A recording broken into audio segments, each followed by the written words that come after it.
¿Alguna vez te has preguntado, ¿es verdadera mi fe? Si hoy fuera tu último día, ¿estarías seguro de a dónde vas? Mucha gente dice creer en Dios, pero ¿viven como verdaderos cristianos? Jesús nos advirtió, no todo el que me dice, Señor, Señor, entrará en el reino de los cielos. Da miedo, ¿no? Pero aquí está la verdad. Hay señales claras de un verdadero cristiano, y si no los tienes, quizás es tiempo de repensar tu caminar. ¿Realmente conoces a Cristo? ¿O simplemente conoces historias sobre Él? ¿Es tu fe fruto de una verdadera transformación o tan solo una tradición vacía? La tercera señal, la mayoría de la gente la ignora. Y el quinto, es lo que separa a los que creen estar salvados de los que realmente lo están. No te arriesgues a descubrirlo demasiado tarde. Descubre ahora las 5 señales de un verdadero cristiano y comprueba si tu fe es real. Suscríbete y activa las notificaciones para que no te pierdas esta verdad que puede cambiar tu eternidad. ¿Alguna vez te has preguntado si tu fe en Jesucristo es genuina? ¿Su conversión fue real? ¿O solo un momento pasajero de emoción?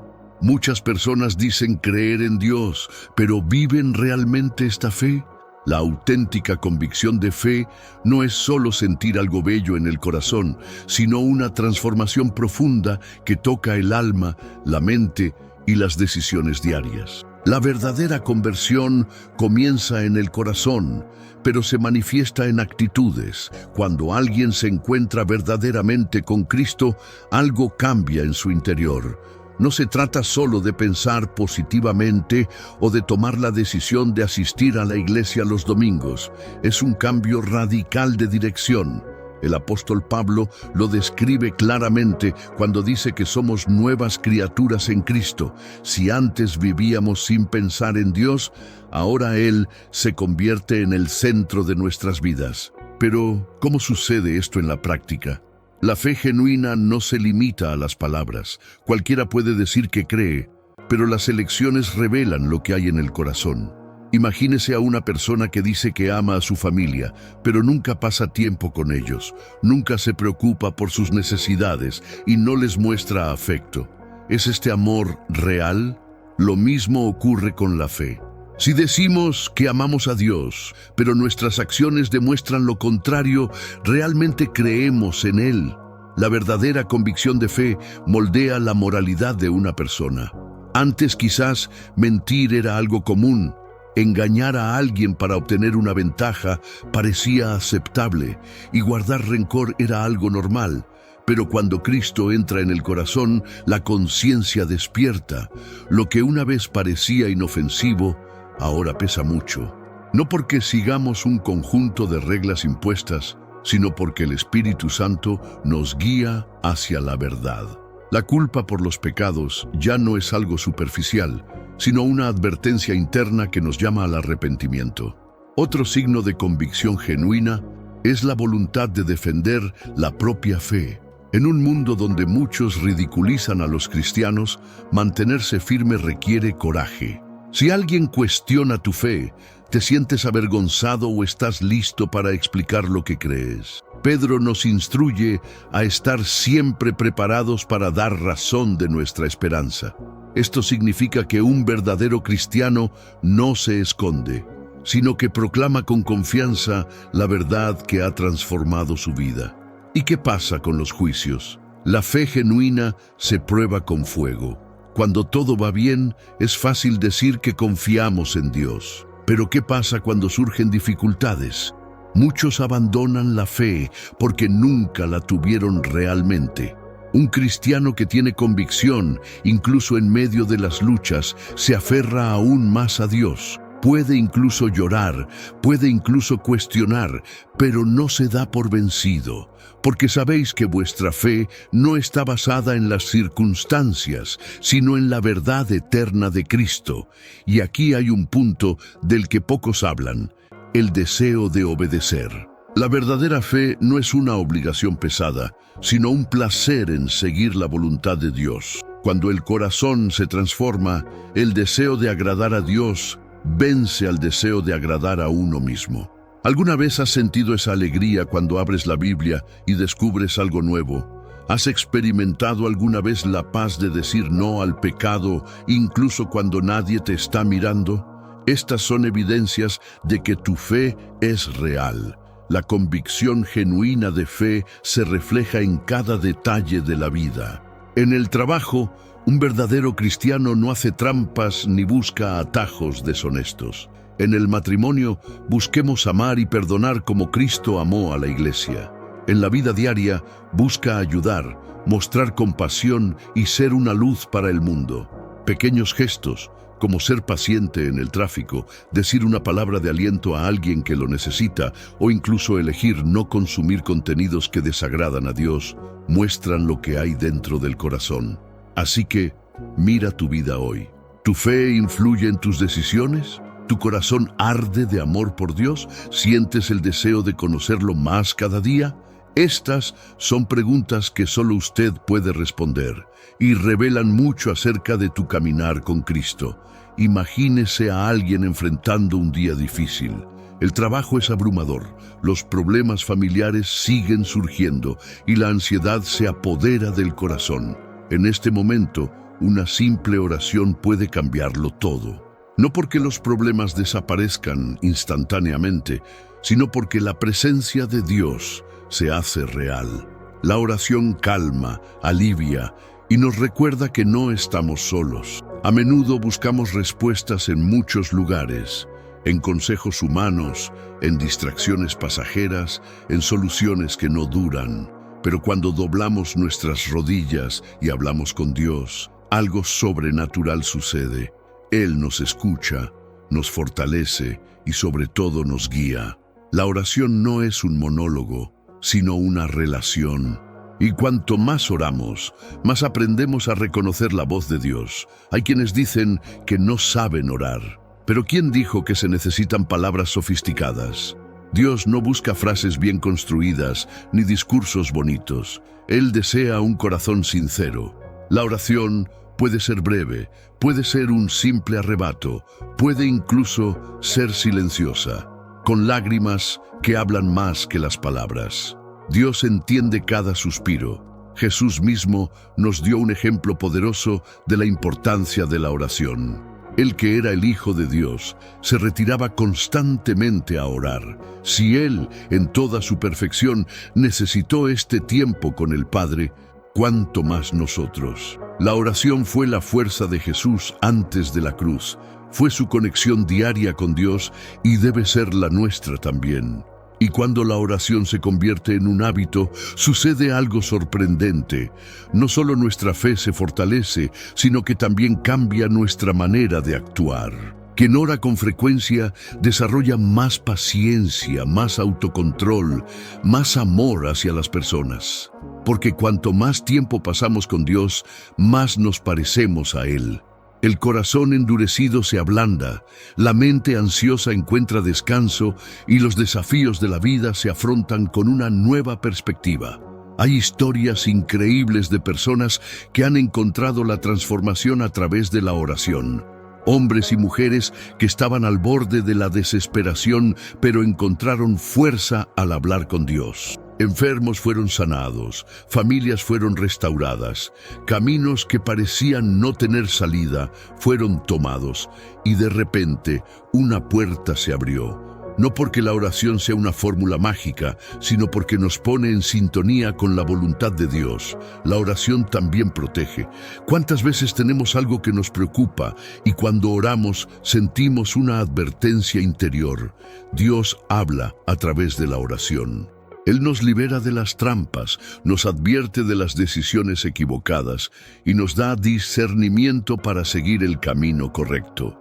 El problema es que muchas veces solo buscamos a Dios cuando las cosas van mal, pero la oración no es un botón de emergencia, es un estilo de vida. En medio de la prisa, muchos afirman que no tienen tiempo para orar, pero no tenemos tiempo o simplemente no priorizamos.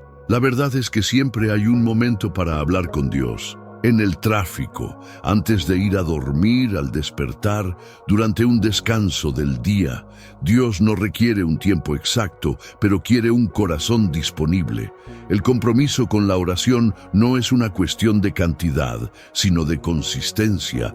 Amar no se trata solo de palabras bonitas, sino de acciones diarias. Amar es elegir perdonar cuando tenemos motivos para guardar rencor. Es ayudar sin esperar nada a cambio. Es tratar a las personas con respeto, incluso cuando nos tratan mal. El amor verdadero va más allá del sentimiento. Se revela en el sacrificio, la paciencia y la entrega. Felicidad. No se trata de sonreír siempre ni de negar los desafíos de la vida.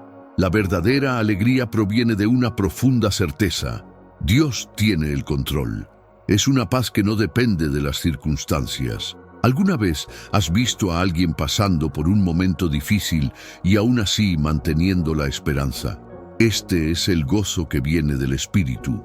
Ella no niega el dolor, sino que lo supera. En un mundo donde todo es motivo de ansiedad, vivir en paz se ha convertido en un desafío. Pero la paz del Espíritu no se basa en la ausencia de problemas, sino en la confianza en Dios. Quien tiene esta paz no se desespera ante las dificultades, porque sabe que no está solo. Esta paz calma, fortalece y se hace visible para quienes te rodean. Paciencia. ¿Con qué frecuencia la impaciencia nos hace actuar impulsivamente? Responder con rudeza, perder los estribos en el tráfico, irritarse con alguien que tarda mucho en comprender algo. Pero la paciencia del Espíritu nos enseña a esperar, a entender que cada persona tiene su tiempo, a afrontar las situaciones sin estallidos de ira. La paciencia cambia las relaciones y evita los arrepentimientos. Amabilidad. Los pequeños gestos hacen una gran diferencia. Una sonrisa, un cumplido sincero, un favor inesperado. Vivimos en tiempos donde la rudeza y la indiferencia parecen dominar. Pero cuando elegimos ser amables, incluso cuando no hay una razón aparente, reflejamos algo que el mundo no entiende: el carácter de Cristo en nosotros. Amabilidad. Ser bueno va más allá de no hacer daño. Es actuar activamente para hacer el bien. Es ayudar a ese compañero de trabajo que está abrumado. Es escuchar a alguien que necesita desahogarse. Es estar dispuesto a servir cuando simplemente podrías ignorarlo. La verdadera bondad no busca reconocimiento, sino que surge naturalmente en quienes tienen el Espíritu de Dios. Fidelidad. En un mundo donde las promesas se rompen fácilmente, ser fiel se convierte en un diferenciador. El que es fiel cumple su palabra, ya sea en cosas pequeñas o grandes. La fidelidad a Dios se manifiesta en la obediencia, la constancia y la confianza, incluso cuando nadie nos mira. Mansedumbre. Muchos confunden la mansedumbre con debilidad, pero en realidad es fuerza bajo control. Ser amable significa no reaccionar agresivamente ante provocaciones. Es responder con calma cuando tienes motivos para estar enojado. Jesús fue el mayor ejemplo de mansedumbre. Tenía el poder de destruir a sus enemigos, pero eligió el camino del amor. Autocontrol. ¿Cuántas veces nos hemos arrepentido de algo que dijimos o hicimos en el calor del momento? El autocontrol nos enseña a contener la lengua, a controlar nuestros impulsos, a no permitir que las emociones momentáneas nos lleven a tomar decisiones equivocadas. Quien tiene el Espíritu aprende a decir no a lo que destruye y sí a lo que edifica. Cada uno de estos frutos se manifiesta en la vida cotidiana, en las relaciones, en el trabajo, en las decisiones diarias. No surgen de la nada, sino que son el resultado de una vida conectada con Dios. Cuando permitimos que el Espíritu Santo nos transforme, estos frutos se hacen visibles y nuestras vidas comienzan a impactar a quienes nos rodean. Desde los primeros días del cristianismo, el testimonio personal ha sido una de las formas más poderosas de evangelización. Jesús mismo, al llamar a sus discípulos, no solo predicó, sino que vivió lo que enseñó. Él sanó, perdonó y demostró amor incondicional. Y eso es exactamente lo que continúa transformando vidas hasta el día de hoy. Imagínese a alguien que nunca ha oído hablar del amor de Dios. Esta persona puede incluso escuchar un sermón, puede incluso leer un versículo, pero nada tiene tanto impacto como ver este amor vivido en la práctica.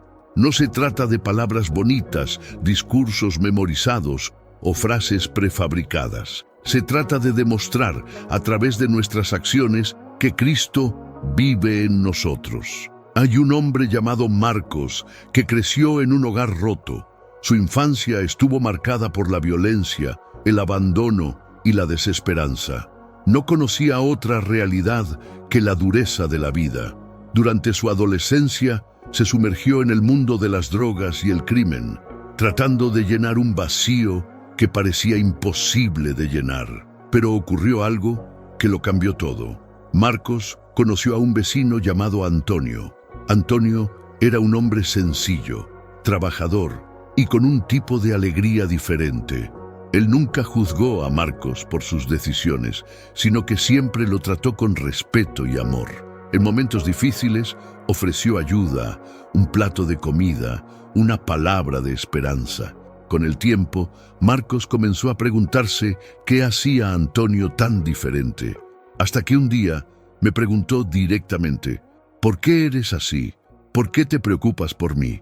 Antonio sonrió y respondió: porque alguien lo hizo por mí primero. Jesús me amó cuando todavía estaba perdido y quiero que sepas que Él también te ama. Estas palabras resonaron en el corazón de Marcos. No fue una frase sencilla. Él vio este amor en cada acción de Antonio. Días después, decidió acudir a un servicio. Sintió algo que nunca había experimentado antes: paz. Poco a poco conoció más sobre Dios y se dio cuenta de que su vida podía ser diferente. Hoy Marcos es un hombre transformado, casado, con una familia restaurada, ayudando a otras personas que han pasado por lo que él pasó. Y todo comenzó con el testimonio de un vecino. Esta historia se repite innumerables veces. ¿Cuántas personas vinieron a Cristo porque vieron algo diferente en la vida de un cristiano? ¿Cuántas conversiones nacieron de un simple gesto de bondad, de una oración sincera, de un abrazo en el momento oportuno? La Biblia nos enseña que somos letras vivas, leídas por todos. Esto significa que incluso sin decir una palabra, nuestra vida puede ser un testimonio. Cuando alguien ve nuestra paciencia frente a las dificultades, nuestra fe inquebrantable, incluso en tiempos difíciles, nuestra generosidad cuando nadie nos ve, algo dentro de ellos se conmueve. Pablo, uno de los más grandes evangelistas de la historia, comenzó su camino de fe después de presenciar el coraje y la fe inquebrantable de Esteban, quien fue apedreado sin negar a Cristo. Aún sin saberlo, Esteban, con su testimonio de fidelidad hasta el final, sembró una semilla que germinó en el corazón del hombre que llegaría a ser uno de los más grandes predicadores del Evangelio. Evangelizar no es solo hablar de Jesús, es vivir de una manera que la gente vea a Jesús en nosotros. Es perdonar cuando el mundo espera venganza, es amar cuando el mundo predica el odio. Se trata de tender una mano cuando todos los demás se alejan. Pequeños gestos que, sumados, hacen la diferencia. A menudo pensamos que para evangelizar necesitamos ser predicadores elocuentes, conocer la Biblia de cabo a rabo o tener un gran ministerio. Pero en verdad, la evangelización más eficaz ocurre en la vida de cada día, en los momentos sencillos. Un amigo que nota algo diferente y pregunta por qué. Un compañero de trabajo que, en medio de las prisas, encuentra en ti una palabra de aliento. Un vecino que al observar tu vida siente un deseo inexplicable de saber más de Dios. La humildad y el perdón son dos pilares esenciales de la vida cristiana. Desde el principio, la Biblia nos enseña que Dios se agrada de aquellos que tienen un corazón humilde y están dispuestos a perdonar. Pero, ¿podemos vivir esto en nuestra vida diaria? Podemos bajar la voz cuando queremos gritar, perdonar cuando queremos tomar represalias. Lo cierto es que estas actitudes no son fáciles, pero cuando se ponen en práctica, transforman vidas. Jesucristo, nuestro mayor ejemplo, nos mostró cómo la humildad y el perdón van de la mano. Él, siendo Dios, se hizo siervo. Lavó los pies de los discípulos, se humilló ante los hombres y, aun siendo inocente, fue a la cruz, sin represalias. En la cruz, mientras sufría, miró a los que lo crucificaban y dijo: «Padre, perdónalos, porque no saben lo que hacen». ¿Qué mayor prueba de humildad y perdón podríamos tener? Imaginemos a un hombre llamado John, que creció creyendo que siempre debía tener la razón. Para él, pedir perdón era un signo de debilidad. Un día, tuvo una intensa pelea con su hermano mayor, Carlos. Se dijeron duras palabras, se abrieron heridas y los dos pasaron años sin hablarse. Orgullo por un lado, dolor por el otro. Pero un día, Juan escuchó un sermón sobre el perdón y algo en su corazón se conmovió.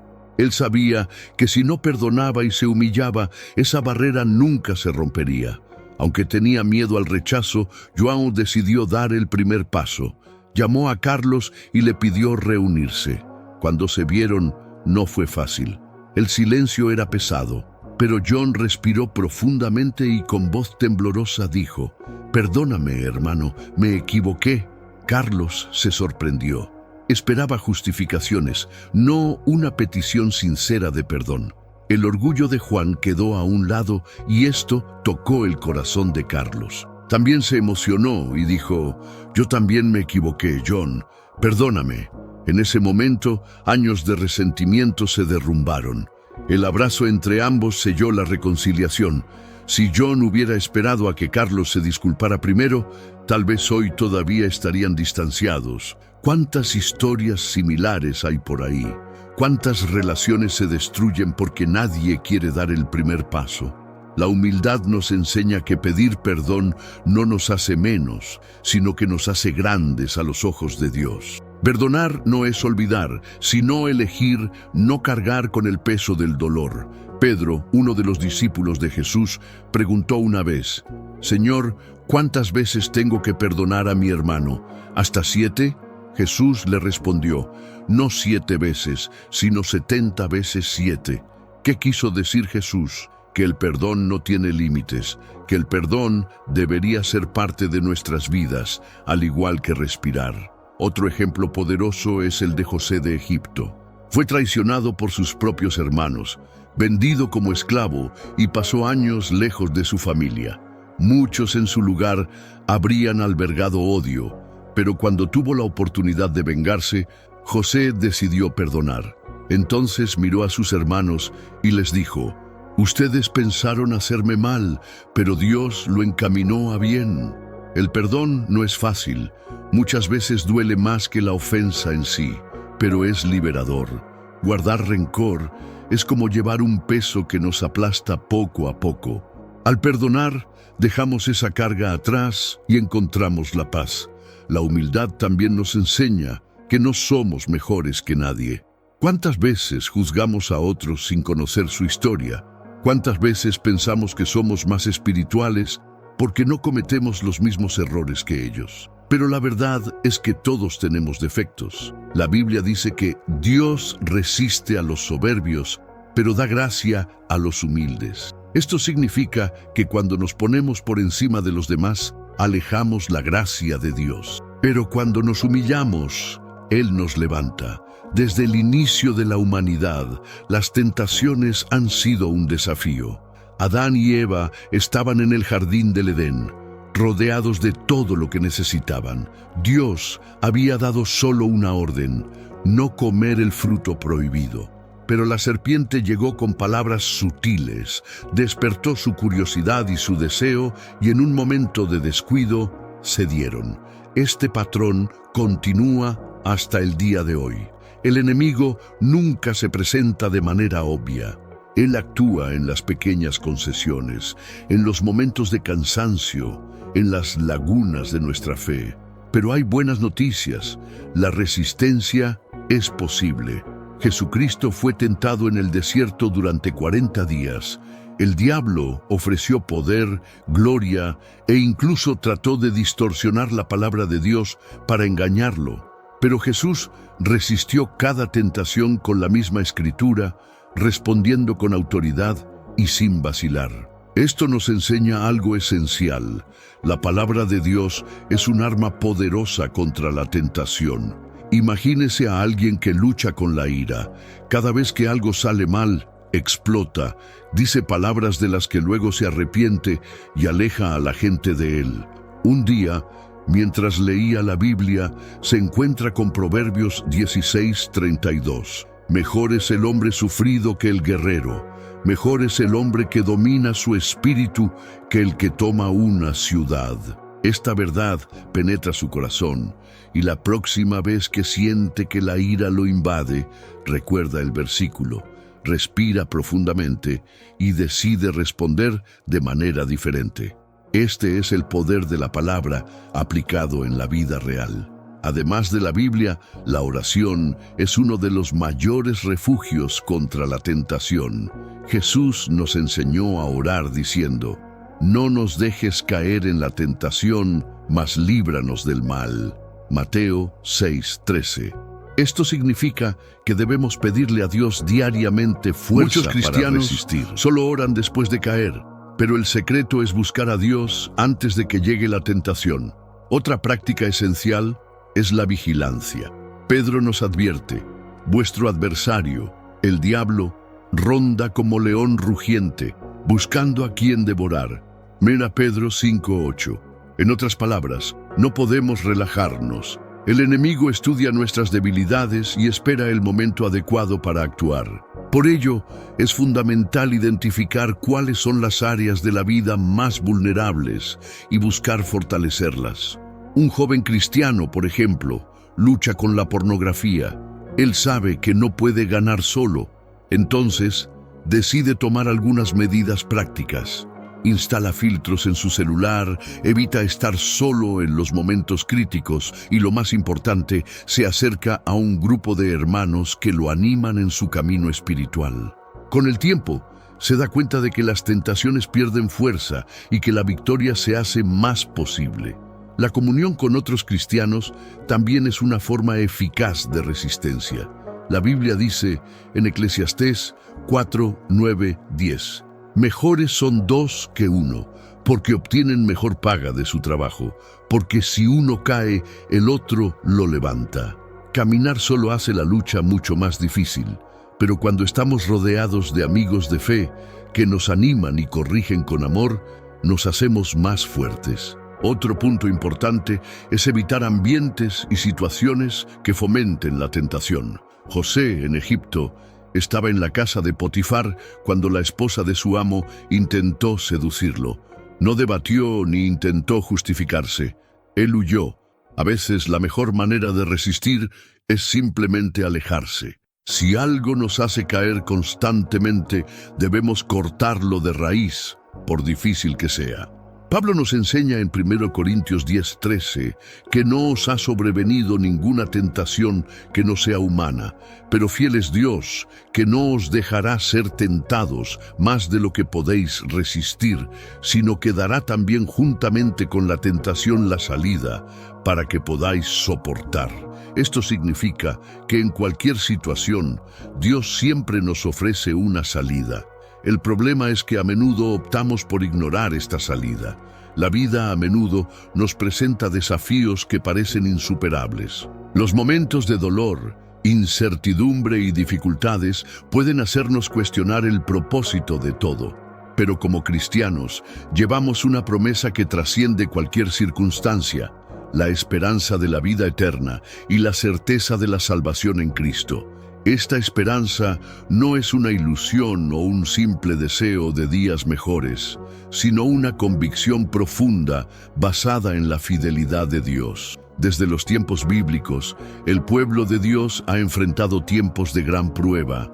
Imagínense a Noé construyendo el arca mientras todos a su alrededor se burlaban de él. Imaginemos a Abraham abandonando su tierra sin saber exactamente a dónde lo llevaría Dios. Imaginemos a los discípulos indefensos después de la crucifixión de Jesús. En todos estos momentos, lo único que los sostuvo fue la firme esperanza en la promesa de Dios. La esperanza cristiana no se basa en circunstancias pasajeras. Está anclado en la palabra de Dios, que dice en Jeremías 29:11, «Porque yo sé los planes que tengo para vosotros, dice Jehová, planes de paz y no de mal, para daros el fin que esperáis». Esto significa que incluso cuando todo parece desmoronarse, Dios ya ha preparado algo más grande y mejor. Miramos el futuro no con miedo, sino con fe. La fe no ignora la realidad, sino que nos fortalece para afrontarla con valentía. Pablo, en medio del encarcelamiento y la persecución, escribió: «Pues considero que los sufrimientos del tiempo presente no son comparables con la gloria venidera que en nosotros ha de manifestarse». Romanos 8:18. Él entendió que el dolor ahora es temporal, pero la promesa de Dios es eterna. María, una joven madre soltera, está pasando por momentos difíciles. El abandono, las facturas acumuladas, el miedo al mañana. Pero, en un momento de oración, sintió una renovación en su corazón. Ella leyó Isaías 40:31.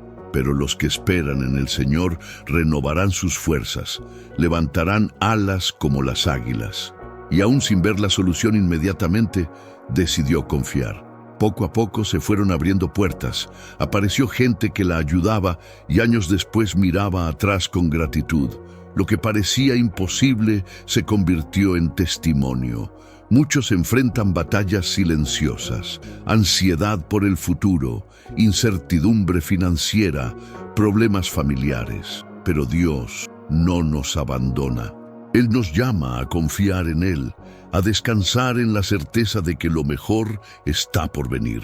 Cuando mantenemos nuestros ojos fijos en Cristo, nos damos cuenta de que la tormenta puede rugir, pero nuestra fe nos mantiene firmes.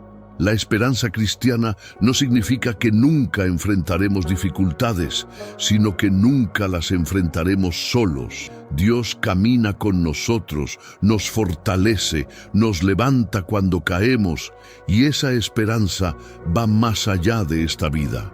En Juan 14:2-3, Jesús nos recuerda: «En la casa de mi Padre muchas moradas hay, voy a preparar lugar para vosotros». Esto significa que nuestro viaje no termina aquí. La eternidad con Dios es nuestra mayor certeza. Desde los primeros pasos en la fe, cada cristiano pasa por diferentes etapas. Al principio, todo parece nuevo, apasionante y lleno de descubrimientos. La oración fluye fácilmente, leer la Biblia trae alegría y la presencia de Dios se siente tan cerca. Pero con el tiempo empiezan a surgir desafíos, las dudas aparecen, las luchas aumentan y a veces la fe parece no ser suficiente. Esta es una de las primeras señales de que estás avanzando en el camino del crecimiento espiritual.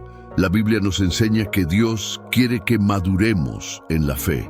En Hebreos 5:12-14 encontramos una exhortación: «Debiendo ser ya maestros, después de tanto tiempo, tenéis necesidad de que se os vuelva a enseñar cuáles son los principios básicos de la palabra de Dios». Esto significa que Dios no quiere que estemos siempre en el mismo nivel. Nos invita a profundizar nuestra relación con Él. Pero ¿cómo sucede esto en la práctica? En primer lugar, a través de la búsqueda continua de la palabra. Leer la Biblia no debe ser solo un hábito ocasional. En Mateo 4:4, Jesús dijo: «No solo de pan vivirá el hombre, sino de toda palabra que sale de la boca de Dios». Así como necesitamos alimento para el cuerpo, necesitamos alimento espiritual para fortalecer nuestra fe. Cuanto más nos alimentamos de las Escrituras, más aprendemos a discernir la voluntad de Dios. Otro aspecto fundamental es la oración.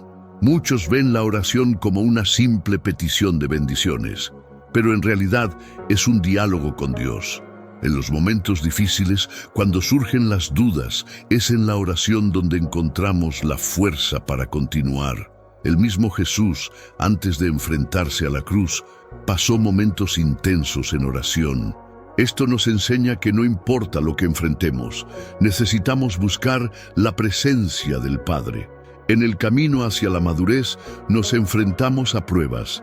Santiago 1:2-4 nos anima a ver los desafíos como oportunidades de crecimiento.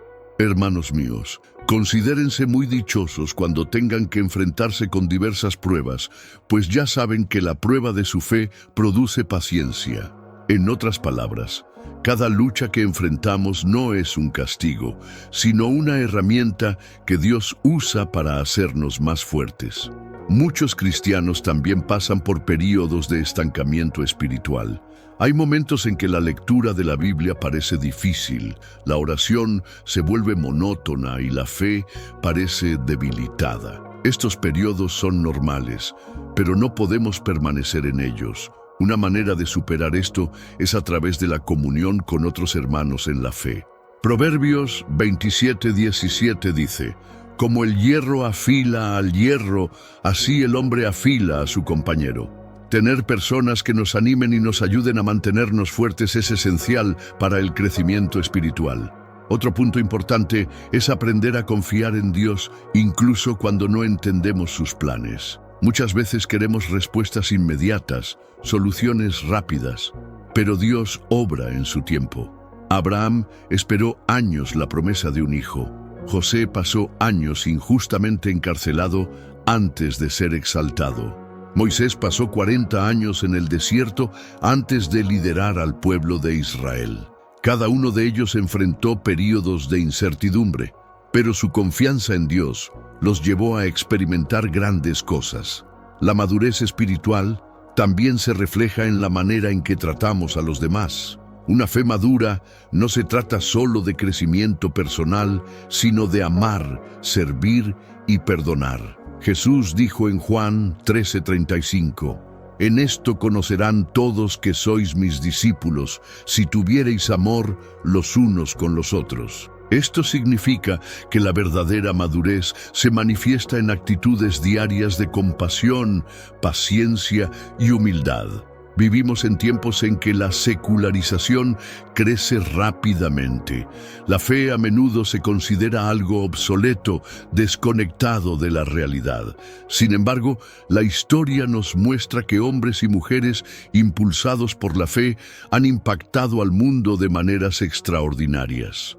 ¿Qué impulsa a alguien a permanecer firme, incluso frente a la oposición?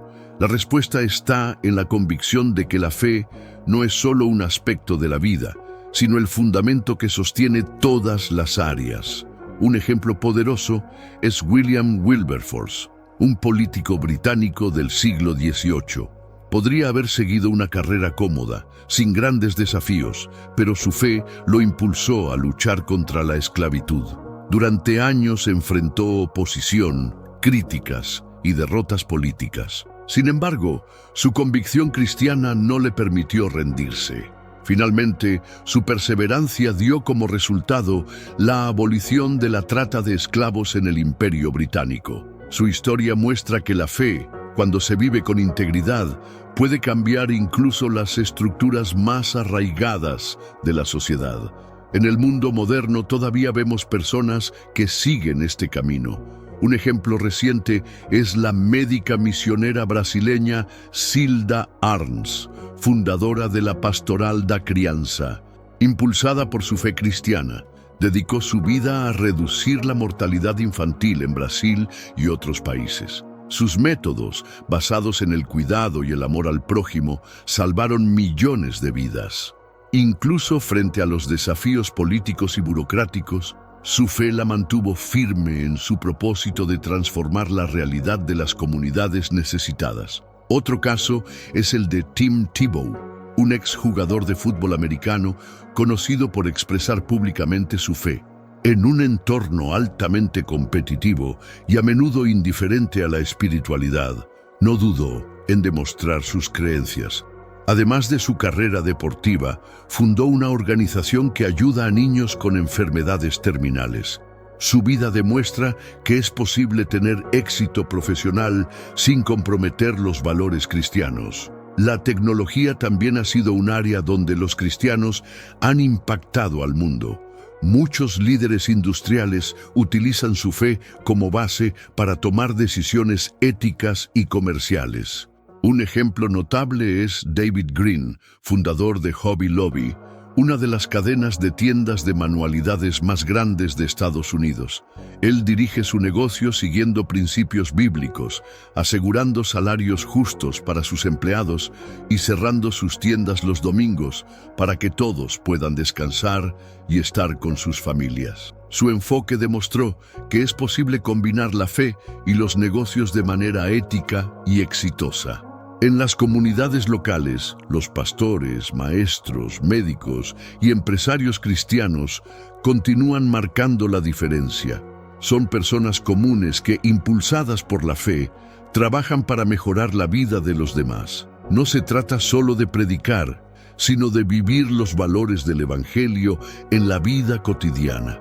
Un maestro cristiano puede transformar el aula en un ambiente de respeto y estímulo. Un empresario puede liderar a su equipo con equidad y compasión. Un médico puede tratar a sus pacientes no solo con competencia, sino también con humanidad y esperanza. Los desafíos son reales.